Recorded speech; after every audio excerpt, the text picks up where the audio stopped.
noite a todos.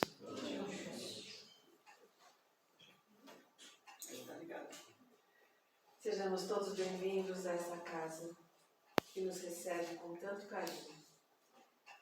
Gostaria de primeiro agradecer ao convite da Vera, que fez o contato conosco, e poder estar aqui de novo, revendo alguns corações e novos olhares, novos corações, para que a gente possa juntos caminhar um pouco hoje sobre as reflexões junto ao Cristo.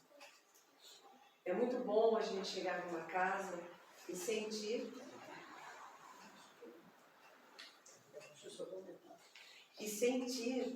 essa vibração aconchegante, amorosa, que não está só na ambiência, mas também na presença de vocês. Isso é muito agradável.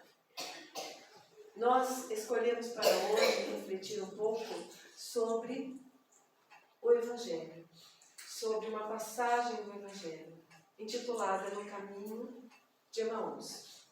Apenas Lucas retrata essa passagem no seu capítulo 24, itens 13 a 35.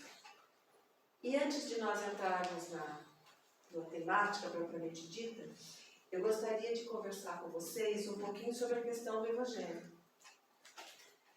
Até um pouco tempo atrás, para mim o Evangelho era aquele livro onde nós temos todos os ensinos de Jesus. Tem letras, tem frases, tem ensinos, tem sermões, e que a gente precisava estudar, precisava entender. E aquilo para mim era muito significativo. Mas um dia, eu assisti uma palestra de Haroldo Dutra, acredito que alguns de vocês possam conhecer, e no meio da palestra, ele estava falando sobre o Evangelho, e ele disse assim: o Evangelho é a vida de Jesus. E parece uma coisa tão óbvia, né? Mas para mim foi um divisor de águas. A hora que eu compreendi que no Evangelho estava a vida de Jesus retratada através de toda a narrativa que nos chega com os seus ensinos, com as parábolas, com seus diálogos, com sermões, e que aquilo era, na verdade, uma forma metodológica que ele usou para poder nos mostrar que é possível vivenciar aquilo que estava ali registrado, fez muita diferença. Porque a vida dele ali registrada não tem nenhum espaço, nenhum momento, uma condição de ter algo que não era ensinar. Onde, com quem, como ele falava, tinha algo a nos ensinar. A posição, o horário do dia, tudo isso era muito significativo. E isso para mim marcou bastante. Então, por isso, eu acho que cada vez que nos dispomos a estudar um pouco de Jesus, vamos percebendo que a vinda dele foi programada por tanto tempo, levou tantas necessidades de se arranjar a chegada dele até nós. Vieram todos os profetas, primeiro anunciando a sua chegada nas profecias, para que quando ele chegasse, tivesse tamanha fidedignidade aos seus atos, e registrados por aqueles irmãos que também foram programados para estar, vai mostrar para nós que esse Evangelho é a luz das nossas vidas. E que se ali está registrada a vida de Jesus, nós também temos um livro. Nós também construímos um livro de nossas vidas. E as páginas são construídas e os registros são feitos ali também por tudo que fazemos, por tudo que falamos, por tudo que pensamos e aonde e como nos relacionamos. E esse significado passa a ter para nós um momento importante de nós repensarmos como vivemos. E é por isso que, para nós chegarmos ao tema propriamente dito de hoje, eu gostaria ainda de comentar um trecho de uma palestra de Arthur Valadares. Arthur Valadares é um menino maravilhoso. Menino para nós, né? Para quem tem a minha idade, assim, é um menino. Que estará conosco, inclusive, no dia 17, no mês espírita, na Casa Espírita, no Centro de Espíritas Linha de Luz. Teremos a oportunidade de estar bem próximo dele. Ele conhece muito do Evangelho, muito do Espiritismo e faz palestras encantadoras. Do alto dos seus 30 e poucos anos, um menino ainda, em uma de suas palestras, ele fala que a relação que podemos estabelecer na nossa história de vida com a história de vida do Cristo tem 3 níveis. O primeiro nível que ele vai falar que nós podemos estabelecer de relações é o comportamento de multidão. Ou seja, quando nós buscamos o Cristo para o alívio imediato das nossas dores e depois nós o abandonamos. Até com uma palavra forte, né? Abandonar. Mas nós, em nossas vidas, no dia a dia, quantas vezes, em nossas dores, nas nossas angústias, não buscamos o Cristo para nos ajudar? Nos socorremos a Ele e depois que tudo se acalma, nós vamos para as atividades do mundo. As atividades do mundo que exigem e são necessárias a nossa presença, a nossa relação, mas que muitas vezes esquecemos que Cristo está fazendo parte da nossa história, porque nós já o conhecemos, nós já vivemos com Ele. E o quanto nós trazemos esse Jesus querido, esse Mestre amado, para o nosso dia a dia. Às vezes, a gente o esquece, de certa forma, o abandona. E Arthur vai dizer para nós que o segundo momento, o segundo nível de relação que podemos estabelecer com Cristo é o comportamento de discípulo, quando nós vamos atrás da busca real, da cura real. Quando nós nos envolvemos com Jesus e trazemos Jesus para ficar conosco. Aí Jesus não fica só naquela busca inicial diante de um problema. Não, ele vai conosco para o trabalho, ele vai conosco na reunião familiar, ele está não só na casa espírita conosco quando estamos falando sobre ele, mas nós levamos ele portas afora da casa espírita em todas as relações que nós estabelecemos. É um nível a mais quando nós começamos a refletir que ele precisa e está sempre fazendo parte da nossa vida.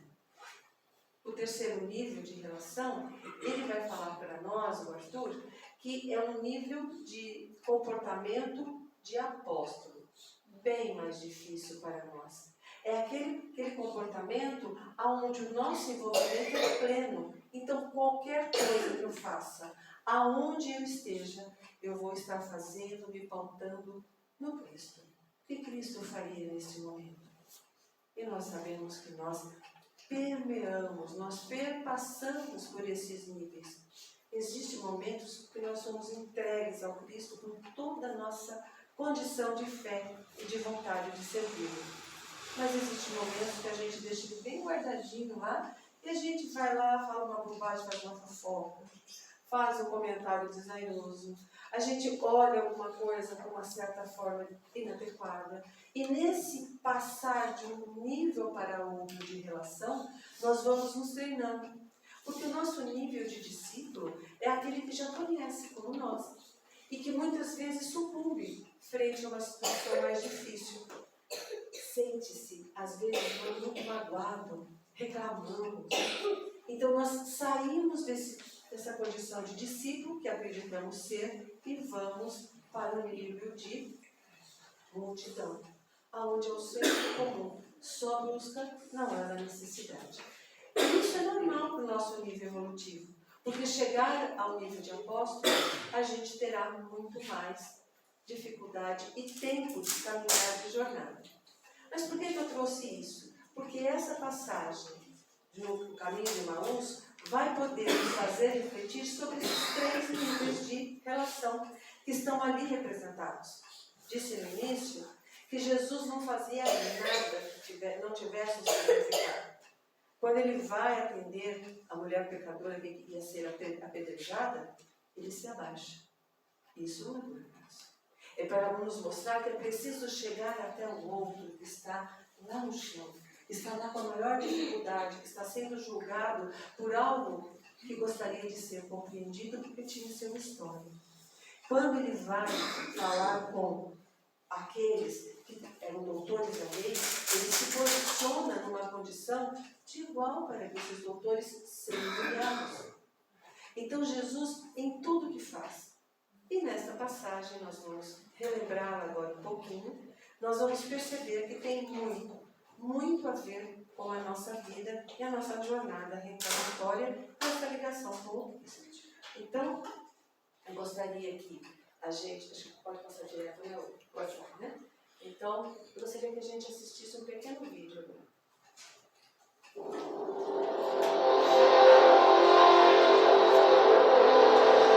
E de como ele voltou dos mortos, ressuscitando como havia sido predito por todos os profetas. Que palavras são essas que caminhando trocais entre vós? E por que estáis tristes? És tu só peregrino em Jerusalém e não sabes as coisas que nela têm sucedido nestes dias? Que coisas? As que dizem respeito a Jesus Nazareno, que foi homem, profeta, poderoso em obras e palavras diante de Deus e de todo o povo. E como os principais dos sacerdotes, os nossos príncipes, o entregaram a condenação de morte e crucificaram. E nós esperávamos que fosse ele que remisse Israel. Mas agora, sobre tudo isso, e já hoje o terceiro dia desde que essas coisas aconteceram, é verdade que também algumas mulheres entre nós nos maravilharam, as quais de madrugada foram ao sepulcro, e não achando o seu corpo, voltaram dizendo que também tinham visto uma visão de anjos, que dizem que ele vive. E alguns dos que estavam conosco foram ao sepulcro e acharam ser assim como as mulheres haviam dito. Porém, a ele não viu.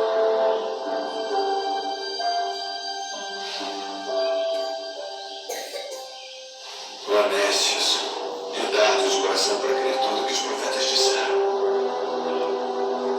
Porventura não convinha que Cristo padecesse estas coisas e entrasse na sua glória.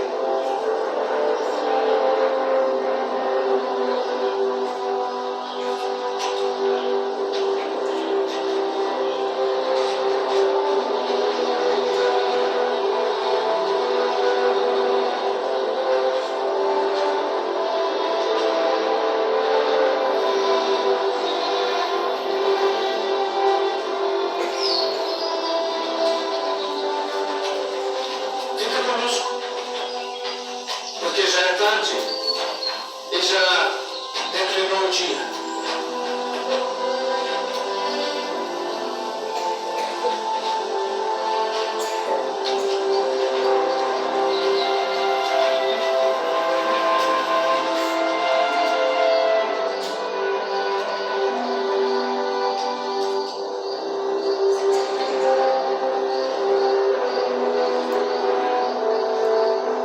Pai nosso, graças damos por tuas muitas bênçãos. Amém. Amém.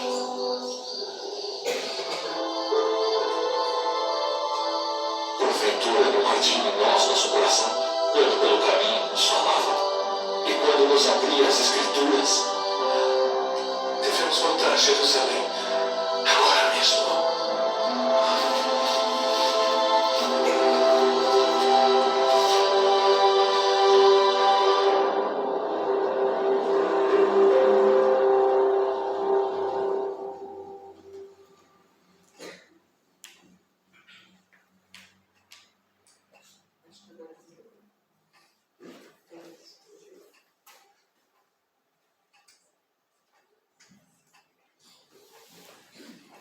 No caminho de Emaús.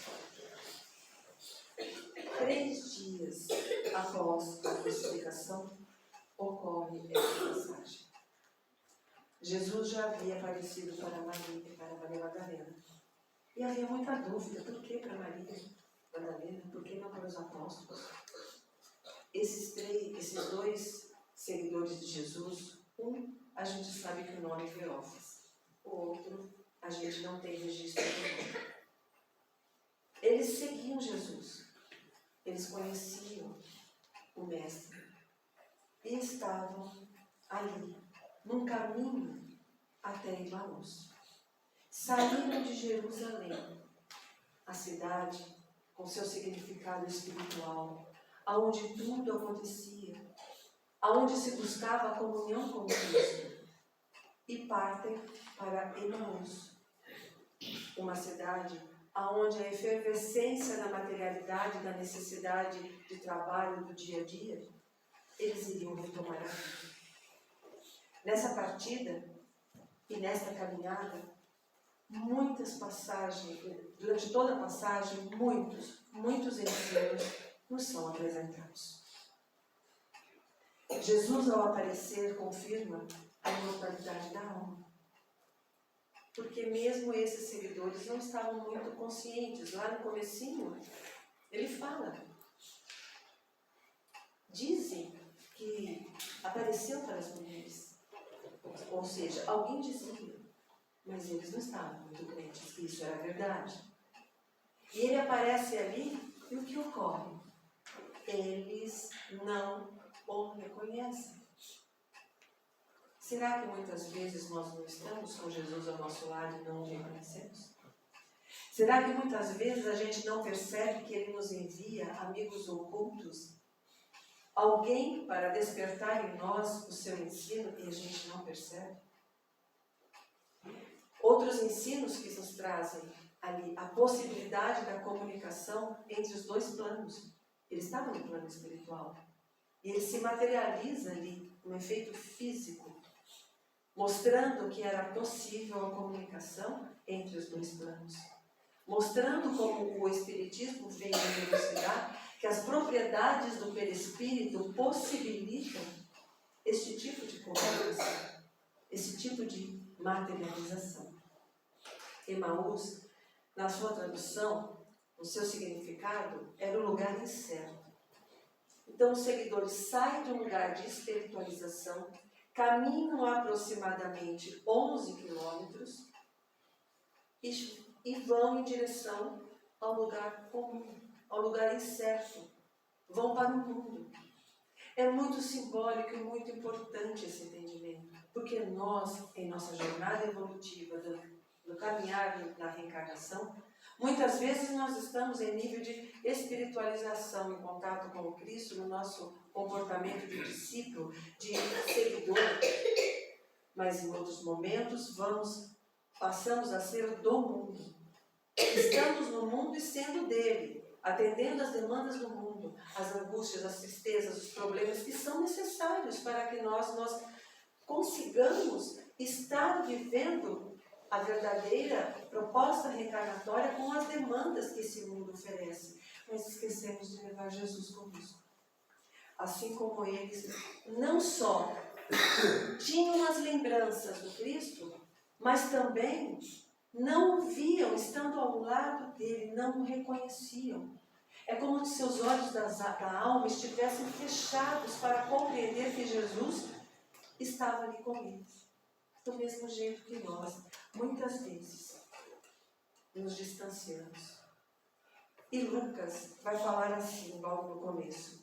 Naquele mesmo dia, 2 dos seus seguidores iam caminhando para a aldeia de Emaús e conversando entre si.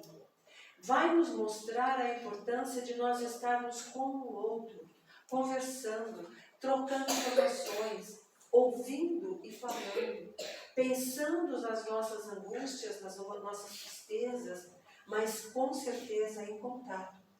E o nível de consciência dessa conversa, quando é apenas pelo aquilo que eu ouvi dizer, como eles falam, ao peregrino que se aproxima, como na narrativa de Lucas, na tradução de Haroldo, o peregrino chega e se achega a ele como um qualquer. E eles não percebem ser Jesus. Embora ele tenha toda uma condição de amorosidade e de entendimento, se compadecendo para com eles. Eles estavam tristes, magoados, desalentados, inconformados com a crucificação do Mestre querido. Quantas vezes na vida nós estamos nesse estado? Nos deparamos com situações que nos deixam tristes. É uma situação na família, É uma inconformidade no trabalho? É alguma condição que nos faz reclamar, não aceitar aquela problemática que se apresenta para nós? É uma doença que nos consome. Todas essas condições, quando nós estamos nesse estado, nós buscamos muitas vezes o Cristo. Buscamos a melhoria desse estado da alma, mas muitas vezes não o levamos depois para a nossa caminhada. Da nossa caminhada até Emaús. Porque quando fazemos isso, estamos em Jerusalém. Estamos na representação de uma condição espiritual mais elevada, aonde se busca a comunhão com Deus e com Jesus. Mas quando nós começamos a nossa caminhada, às vezes ficamos desalentados muito mais que 3 dias, como foi o caso desses seguidores. Às vezes passam dias, semanas, meses, nos deprimimos, nos angustiamos. E nesse desânimo não percebemos a presença do Cristo como um potencial. Vamos a Ele, mas para que Ele fique conosco e possa conosco caminhar. Durante a conversa, ele vai trazendo para esses seguidores as lembranças do ensino que ele trouxe, da imortalidade, de tudo que ele tinha que padecer, dizendo-se sem se revelar ainda como Cristo. Ele vai contando a necessidade de ele ter que passar por isso, porque estava escrito. Ele não veio derrogar a lei, ele não mudou nada. Ele veio cumprir. Muitas das ações do Cristo, como a gente falou, que tudo tem significado, estava posto na condição de cumprir a lei. A lei que estava posta e que era daquele tempo. E necessitava de ser mostrada que é importante cumprirmos as leis da onde vivemos. Ele também disse que voltaria para se despedir, para comprovar a imortalidade e também traria um Consolador. E ele volta. Há estudiosos que falam que foi mais de 30 aparições do Cristo. Nós temos algumas registradas no Evangelho. E essa, a segunda vez que ele aparece para esses dois, eles vão caminhando os 11 quilômetros, quase que o dia todo, e não percebem que o Cristo está a seu lado. Eles vão nessa conversa com o Cristo, solicitando a condição necessária para que esse viajante que chega, traga-lhes, compadecido com a sua dor, o alento que precisa para soerguer-se. Assim como Jesus faz conosco. Assim como a nossa encarnação é permeada de altos e baixos, dos nossos compromissos pela programação que temos, pelas infrações de lei do passado, mas também para que a gente possa estar presente junto ao Cristo. E ele vai explicando para esses meninos como é que ele trouxe todo o alento. E eles estão tão inconformados e indignados, sentindo tamanha dor, que eles falam, em um determinado momento, pensaram que eles iam salvar a todos. E eles não compreendiam que a salvação não era algo que pudesse vir derrubando tudo pela frente. Ele poderia, ali no começo do caminho, falar: olha, eu sou Jesus, estou aqui para falar para vocês que estou vivo, enquanto Espírito, e que posso estar com vocês a qualquer momento. Vão e falem para os outros. Mas Jesus não age assim. Jesus sempre pensa e fala, procurando nos provocar reflexões. E ele pergunta a eles: que palavras são essas que vocês falam? E aí eles falam, como vocês viram no vídeo: você é peregrino em Israel e não sabe das coisas que estão acontecendo? E ele pergunta: quais coisas? Ele vai sempre nos fazendo refletir. Quando nós paramos para refletir e buscamos o entendimento das passagens que ele nos traz, vamos vendo a bênção que são os problemas. os problemas, as necessidades que passam na nossa vida como uma grande bênção para que nós percebamos se somos chamados ao Cristo e permanecemos, que está cada vez mais. E quando eles continuam a sua jornada, ele lhes pergunta quais são as palavras, a gente entende que quando eles respondem que eles falam de Jesus, que ele foi aquele que veio, fez em obras, foi profeta, curou, fez tudo o que precisava, eles acreditavam naquilo e não percebiam Jesus ali. Ele veio cumprir a lei e a profecia de que tudo que ele passasse estava previsto, para que pudessem acreditar na sua existência para sempre. E que a salvação estava naquele modo de agir, naquela forma de falar, na metodologia que ele usava, com o diálogo, com os sermões, com os exemplos que dava e com as curas.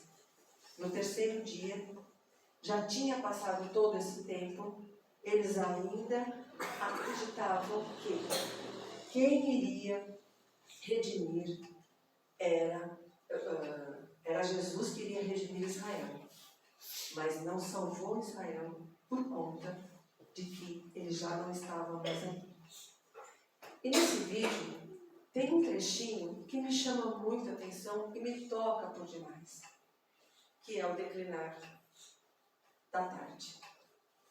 Em determinado momento, Jesus vai dizer a eles que vai partir. Ele se dirige para se apartar deles. E eles, já tocados e sendo mobilizados por todas aquelas palavras de Jesus, vai dizer: permanece conosco, porque está para anoitecer e o dia já declinou. Essas palavras são tão simbólicas, são tão importantes, porque nós podemos interpretá-las de várias maneiras. Uma delas é que, quando o dia declina, nós estamos na finalização das nossas tarefas do dia a dia. Vamos para casa. Aquele momento que buscamos um lar, buscamos aquele aconchego que o lar nos traz e também a possibilidade de refletir sobre o nosso dia, o que nós fizemos de bom, lembrar lá das reflexões que são ensinadas por nós, por Santo Agostinho, para a gente poder refletir sobre o nosso dia, o que fizemos de bom e de ruim. Esse momento de poder estar com o Cristo. O dia declina, nós vamos para casa e vem a noite, aonde nós vamos fazer essas reflexões e entrar novamente em contato com Jesus. Porque nós acerenamos, porque nós buscamos o nosso aconchego interior. Mas também a gente pode interpretar como vai anoitecendo na simbologia das tristezas e das angústias da nossa alma. E nessa angústia, nós precisamos desse dia que já declinou, que acabou e que a gente teve tantos problemas, aquela efervescência à noite para nos servir. São condições de que a noite pode trazer angústias e tristezas ou bem-estar, dependendo de como nós encaramos as tarefas do dia. E eles estavam motivados, mais animados, mais alentados pela própria palavra do Cristo, o convida: fique conosco. Aquela palavra que vai trazer a interpretação para nós, que nós gostaríamos de sempre estar fazendo, convidando Jesus para estar conosco sempre. Fique conosco, vá à nossa casa, a nossa casa mental, a nossa casa espiritual, a nossa casa do lar. Que quando chegamos e ali estamos em oração, trazemos Jesus, franqueamos a porta para que ele adentre. E ali ele vai se revelar. Ele vai se revelar ao partir do pão. E ele vai dizer ali, na mesma hora que ele abençoa e parte o pão, eles percebem que era Jesus. E o que eles fazem? Na narrativa de Lucas, E na mesma hora, levantando-se, voltaram-se para Jerusalém. E encontraram reunidos os 11 e os que com eles também estavam reunidos, dizendo que realmente o Senhor se levantou e tornou-se visível a Simão. Eles explicavam as coisas ocorridas no caminho e como haviam reconhecido o Cristo no partir do pão. O que houve na hora que eles perceberam que era Jesus? Que eles confirmaram. Um deles fala, você não percebeste que ardia o nosso coração quando ele nos falava sobre as Escrituras? Sobre os seus ensinamentos? É assim que nós sentimos na nossa caminhada, na nossa ida e vinda, nos nossos comportamentos de multidão e de discípulos seguindo Jesus. Quando nós estamos próximos, entendendo Jesus, nós sentimos dentro de nós um aquecimento, um acolhimento, um amor que se fortalece. E o que eles fizeram? Levantaram. Lembremos que todas as passagens não têm nada que passe sem significado. Levantar, ser proativo, ir atrás e correr atrás do problema, ir lá contar para os outros. Confirmar mais uma vez que o Cristo realmente vivia e que pode viver em nós. Ele mesmo disse. Essa luz do mundo, esse pão da vida, quando foi dividido ali para com aqueles, que não foi só o pão que ele dividiu, partindo aquele pão, dando um pedaço para cada um. Ele distribuiu junto ali ele mesmo, mostrando-lhes que toda a caminhada que eles fizeram até Emaús, saindo do estado espiritual e indo para o desalento, retomando a vida entristecido, nessa jornada, quando Jesus está conosco, nós melhoramos.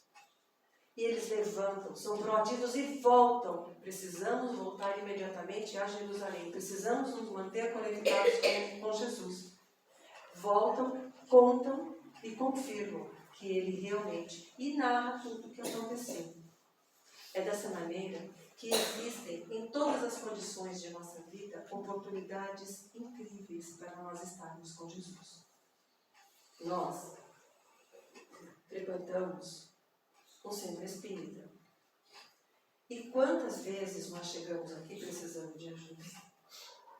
E quantos novos que chegam à porta da casa precisam de ajuda?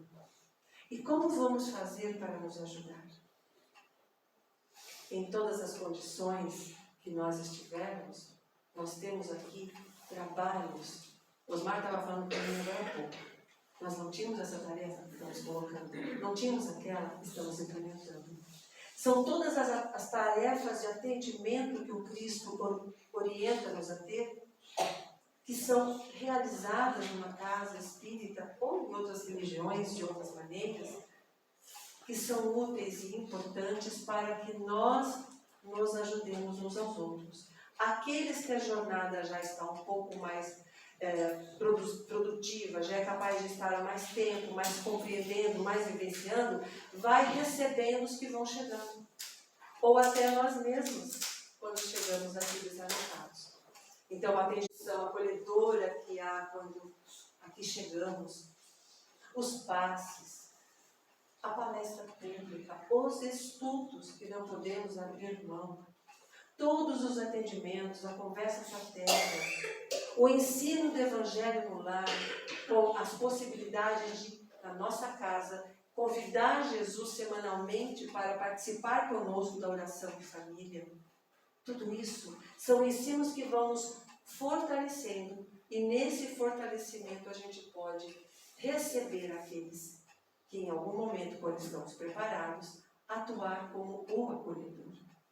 A doutrina espírita nos ensina que nós não viemos aqui para ouvir as coisas só para nós, é para divulgar em atos, palavras, sentimentos e acolhimento também, em qualquer lugar que estejamos.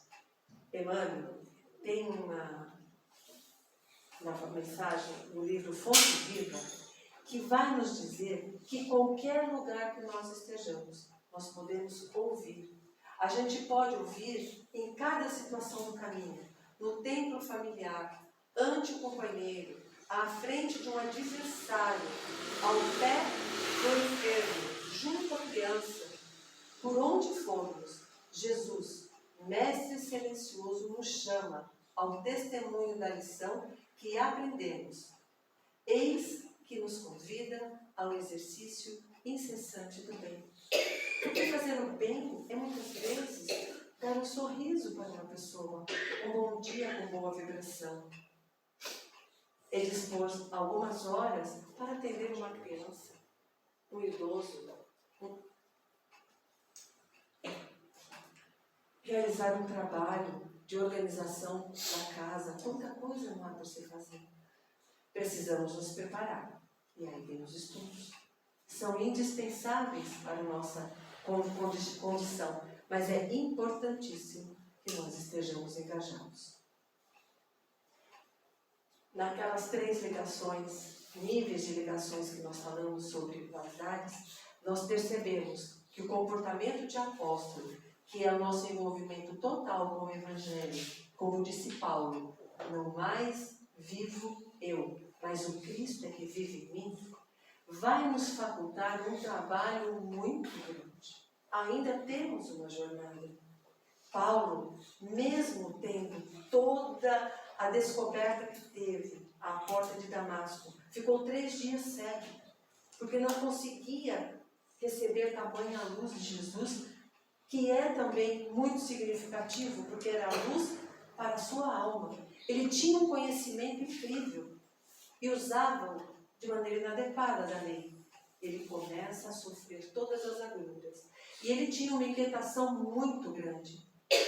Ele conversava com Jesus dizendo: por que o mal que eu não quero eu faço e o bem que eu quero eu não consigo fazer? É assim a nossa vida. Nós temos altos e baixos o tempo todo. E é por isso que Jesus também prometeu um Consolador, que explicaria todas as coisas, e não deixou para trás. Nos trouxe o Consolador e dizendo: eu rogarei ao Pai e Ele vos dará outro Consolador, porque Ele já era um Consolador. Eles iam mandar outro Consolador, para que fique eternamente convosco, o Espírito da verdade, a quem o mundo não pode receber, porque não vê nem conhece. Isso está em João. Esse Consolador, nós espíritas entendemos como os ensinos que Kardec organizou em toda a codificação. E depois, quantas obras subsidiárias nós temos à nossa disposição para conhecer e entender e convidar diariamente Jesus para estar conosco. A nossa jornada no caminho de Emaús, de nossas vidas, construindo esse livro, página a página, dia a dia, para construir-se algo que na próxima encarnação nós possamos ler com mais tranquilidade, tem que ser focada em Jesus. E é por isso que, para encerrar a nossa fala, eu vou trazer para vocês trechos de um capítulo do livro que Joana traz através de Valdo Franco, para que a gente reflita sobre a importância do Evangelho e de Jesus. Chama-se o Jogo Leve. Aonde ele vai falar: vinde a mim, todos vós estáis aflitos e sobrecarregados. Jesus humanizado é o grande médico das almas, que, as conhecendo em profundidade, apresenta a terapia recuperadora, ao tempo que oferece a libertadora, que evita novos comprometimentos. Conhecendo a causalidade que desencadearia as aflições, é claridade incomparável, capaz de anular todos os prejuízos e evitar novas projeções de sofrimento. É o frutífero do amor, sustentado pela oração, que se converte em canal de irrigação da energia que procede de Deus e vitaliza a criatura humana. A docilidade no trato com o semelhante